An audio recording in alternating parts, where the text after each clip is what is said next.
first glance, these animals seem to be enjoying a nice, relaxing life. However, for the majority of the 900 million animals raised for slaughter each year, a high quality of life is never guaranteed.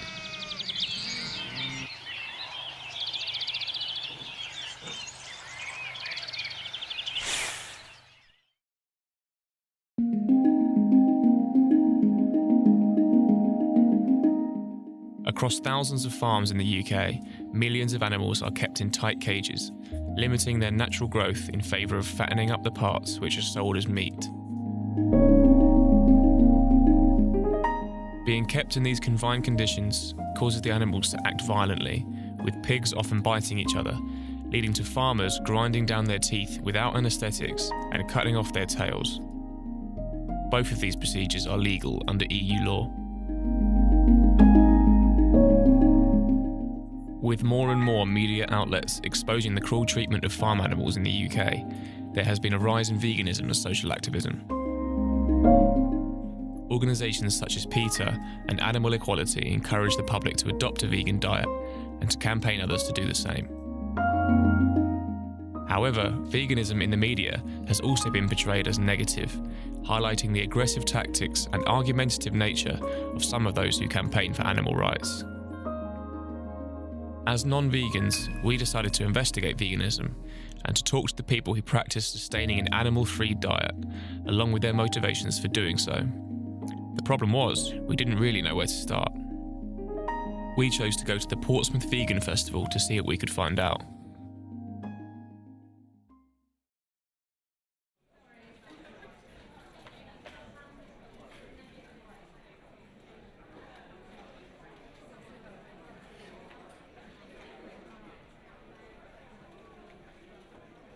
After having the doors open for just 30 minutes, the main hall was filled with visitors. The majority of the stalls there were for commercial purposes, advertising plant-based alternatives to meat and vegan-friendly merchandise. While it was good to see the variety of vegan alternatives being offered at the festival, it was more important to us to discover the people behind veganism and their inspiration for choosing the lifestyle. So first of all, I went vegetarian, and then we watched What the Health and Food Inc. And after watching those, I seriously didn't want to have anything to do with those industries anymore. So after doing my own research, I've decided to work my way to vegan. I've got food allergies, so that's been a bit of an issue for me because I can't have fruit. I'm allergic to fruit. So it's been a bit of a struggle. I think the only problem I'm having is with corn. Some of this stuff it's got egg white in it. So and the egg replacement you can buy has got citric acid in it. So that's been my own turning point. But we've come here today to look at other products, give myself a better idea, and then after today I'm going to go fully vegan. It's about 17, so that's about 30 years ago that I went vegetarian. Because of animal cruelty, I just couldn't bear to see animals killed for meat, and it used to really upset me. So from the age of 17, I've been vegetarian. I never say what I am when I go out for a meal or anything. I'm quite quiet, and it's usually like they say, well, what do you eat then? You know, they always think that you live on nuts and beans, I suppose, all the time. But it's like you have to educate them, because some people are so uneducated of what actually being a vegan or a vegetarian is. Some will just take your word for it, and others will just be quite funny about it. But, you know, to me, it's like, oh, you eat nothing, you're troublemakers, and that's what I found a long time ago when I went that way. But now most people are accepting you for what you are. Hearing the reasoning behind why everyday people adopt a vegan lifestyle was already beginning to challenge our previous assumptions. By just spending a small amount of time around people like Maria and Tanya, it was becoming clear that vegans were not being represented fairly within the media. But what about the activists who actively fight for social change? Later into the event, we came across a stall run by the Portsmouth and Southsea Vegan Outreach, an activist group that campaign for animal rights and promote the vegan cause. They caught our eye with striking imagery of abused farm animals and protest signs. We asked them if they could tell us more about their cause. When Naomi and I started this group about a year and a half, 2 years ago, it was just the two of us for ages, and since then it's been amazing. We've grown and grown, got loads of people involved, we do events most weekends now, so yeah. I think in order for people to go vegan, as long as they're educated, then it's an easy step to make. We don't want to scare people off or seem intimidating. We just want to teach people the truth as to where their food comes from. To be vegan, I think obviously it starts off with your food, so you stop eating any produce from an animal, so meat, dairy, eggs, honey, beeswax. That sort of goes on to products, so cleaning products, soap, shampoo, the bleach that you put down your toilet, anything like that. You don't want anything tested on animals. It sort of boils down to you want to lead a life that in no way impacts any animals. Some misconceptions about being vegan. That we hate everybody that isn't vegan, that we know it all, even though we do, and we're right. Yeah, I think just that we can be quite maybe violent and aggressive, and that's completely not what we're about. At least as our vegan outreach, we are peaceful, non-violent. We're nice people. The media that I see on veganism is always really positive, but I think that's because of what media I follow. Being a vegan, you end up following vegan supportive media. People tend to say to me, "Oh, it's hard. I don't know where to shop. I don't know what to eat." Whereas I think that's a big misconception. I thought it was going to be really hard to be vegan. Actually, it's really easy, and there's a lot of support as well. A lot of websites that can help people. Naomi and Samantha came across as two very passionate women, much like Maria, Tanya, and everyone else we spoke to. So where is the mainstream media getting this perception of veganism? Maybe attending a demonstration would shed more light on the situation. Naomi and Samantha were happy to invite us to their next Down with Dairy event, where perhaps we would see the more militant and combative side of activism.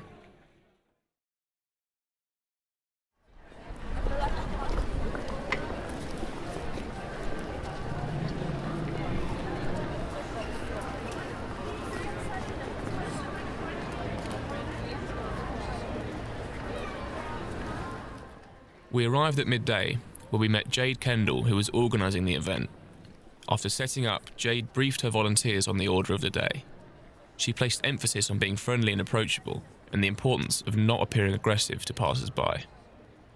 The volunteers stood in line for 3 hours, with no breaks on a hot day, wearing cow masks and displaying signs with some quite frankly disturbing messages and imagery. Their dedication was to be commended, especially when faced with occasional taunts and verbal abuse from some members of the public. Hypocritically, we were the ones who found ourselves closer to reacting to the insults than the very people we had heard were so ready for violence. What was your main motivation to change people's minds, or what's your main motivation?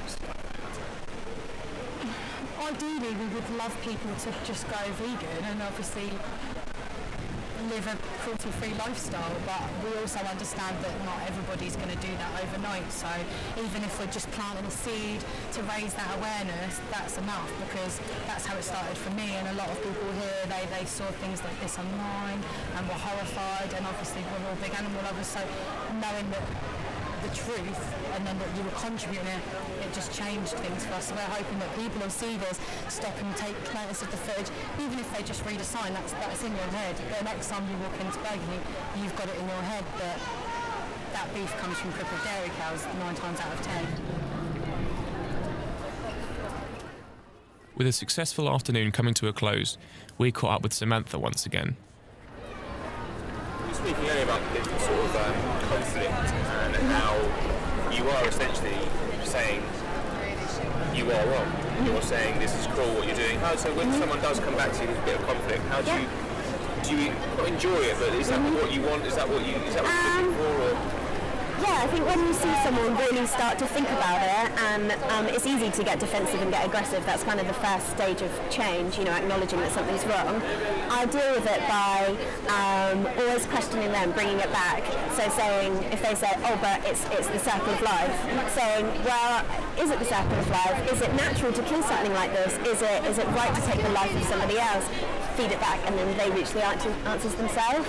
So I know that vegans often get the name like being preachy, and we always think we're right, but it's more, encouraging people to reach their own conclusions. Do you think that's also a misconception in terms of, so I know I personally would have seen whether it's the public perception, media perception of vegan lifestyle, veganism, whatever you call it, at a meal time, as you say, so you're with friends or your family, Yeah. and I order meat, Yeah. and you obviously wouldn't. Yeah. Before meeting you guys and stuff, my perception would be that you would be sort of militant in saying like you shouldn't be doing this, and that Yeah.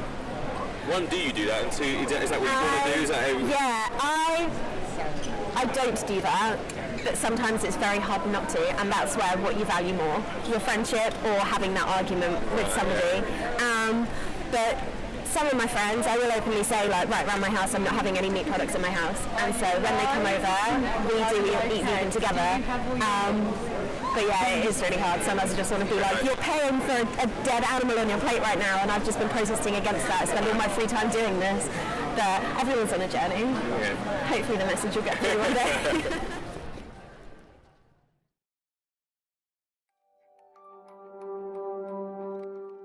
At the start of this journey, it was our belief that we would be documenting a large amount of hostile activism and arguments between us as filmmakers and the people involved in the documentary.